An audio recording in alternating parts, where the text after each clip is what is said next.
Vaxtınız xeyir. Mən FES Akademinin lisey hazırlığı üzrə müəllimi Firuzə Hüseynli. Bugün sizə dəyanət vəsaitindən əks istiqamətdə hərəkət mövzusunun izahını verəcəm. İlkin olaraq nəyi bilməliyik? Əks istiqamətdə hərəkət adından da göründüyü kimi bizə verilən avtomobillər və yaxud da motosikletlər, avtobuslar fərqi yoxdur. Vasitələr bir-birinə əks istiqamətdə hərəkət edəcəklər. Yəni, bax, ortaq bir məntəqədən, ola bilər ortaq olmasın, aralarında bir məsafə olan iki məntəqə olsun. Axırı ki, biri sağa doğru hərəkət edəndə, digəri sola doğru hərəkət etmiş olacaq. Yəni, arada nə olunacaq? Məsafə artacaq. Deməli, məsafə artırsa, deməli, burada bizə lazım olacaq toplama əməli. İndi keçək izaha. Ümumiyyətlə, ilkin olaraq yadda saxlayın ki, qarşı-qarşıya hərəkətdir, əks istiqamətdə hərəkətdir. Bunlarda biz toplayırıq sürətləri. Amma eyni istiqamətdə hərəkətdə isə sürətləri çıxırıq. Bir dənə bunu yadda saxlayın. Bir də başqa düsturları öyrənərək beyninizi qarışdırmayın. Sizə mən çox yox, bir dənə bilməli olduğunuz düstur bunu deyirəm ki, 3-cü sinifdən bilirik. S bərabərdir VT düsturu. Gedilən yol bərabərdir, sürət vurulsun zaman. S gedilən yoldur, V sürətdir, T zamandır. Bax, hamısında indi bizdən nə istəyəcəksə, başqa düsturlarla, burada yazılan düsturlarla beyninizi yormayın. Ancaq bu düsturla işləyin ki, hamısını eyni yolla həll edə biləsiniz. Bir də dediyim kimi, bax, məsələn, eyni istiqamətdə həll edirsinizsə, V-nin yerinə V1 çıx, V2 qoyasınız. Çünki sürət çıxılır. Amma yerdə qalan sürət məsələlərində, yəni əks istiqamətdir, qarşı-qarşıya hərəkət, burada isə bizə lazım olacaq V1 üstəgəl V2. Baxın, indi məsələn, bir məsələ üzərində başa salım ki, daha yaxşı başa düşəsiniz. Tutalım, bizə deyir ki, A məntəqəsindən 2 dənə avtomobil əks istiqamətdə yola düşdü. Birinin sürəti 60 km bölünsün saatdır. Digərinin sürəti 40 km bölünsün saatdır. Bizə deyir, məsələn, 2 saat sonra onlar arasındakı məsafəni tapın. Bax, 2 saat sonra. İndi mən nə bilirəm? Məndən nə istəyir? Məsafə, yəni S istəyir. S bilmirəm nədir. Saatı verib 2 saat. Deməli, T 2-dir.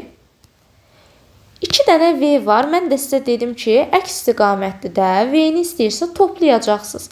Yəni, V bərabərdir 60 üstəgəl 40, 100. Tutardı getdi. Düsturum nədir? S bərabərdir V vur T. Yəni, S-i tapmaq üçün 100-ü vururam 2-yə. Cavab edir 200 kilometr.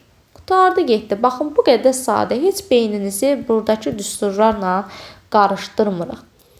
Bir də bizə lazım olan bu haldır. Niyə? Çünki bəzən, daha doğrusu dərsin izahına başlamadan əvvəl mən nə dedim? Dedim ki, əgər eyni məntəqədən yola çıxırlar sözü verilirsə, təbii ki, burada məntəqə eyni deməkdir. Amma hər zaman eyni məntəqədən yola çıxmaya bilərlər. Burada demişdim, aralarında məsafə olan 2 məntəqə də ola bilər. Məsələn, baxın, biri buradan yola çıxır, biri buradan yola çıxır. İkisi də amma əks istiqamətdə gedir, görürsünüzmü? Amma yenə də bu 2 məntəqə axı bir-birinə birləşik deyil. Bunların arasında müəyyən bir kilometr var. Məsələn, tutalım, bunun arası 30 kilometrdir. Bunun sürəti oldu yenə 40 kilometr bölünsün saat. Bunun sürəti olsun 60 km bölünsün saat. İndi bizə deyir ki, məsəl üçün 4 saat sonra ya da 2 saat olsun, T2 olarsa S-i tap. Yəni, S nədir?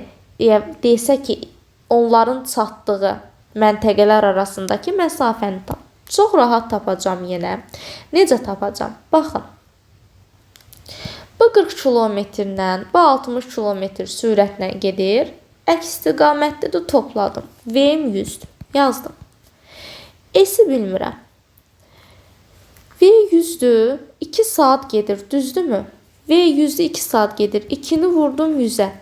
Aha. Və bir də bunların arasında qalan məsafə də var axı. Ona görə nə edirəm? üzərinə gəlirəm bu aradakı 30 kilometri də. Cavab deyilir S bərabərdir 230.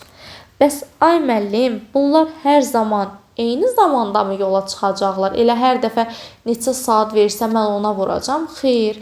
Məsələn, ola bilər ki, sürəti 60 km/saatda olan avtomobil 5 saat yolda olsun, o biri 4 saat yolda olsun.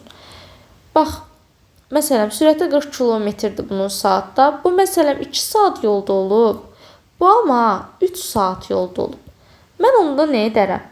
Bu 2 saat yolda olubsa, 2-ni vuraram 40-a ki, bu cəmi 80 kilometr yol gedəcək. Bu da 3 saat yolda olub. 60-ı vuraram 3-ə ki, bu da 180 kilometr yol gedəcək. Cəmi ümumi istəyir 80 üstə gəl, 30 üstə gəl, 80 cavabı almış olacaq. Yəni izah bu qədər çətin dərs deyil. Düşünürəm ki, məsələ həlli üzərlərində də daha yaxşı tətbiq etmək mümkündür.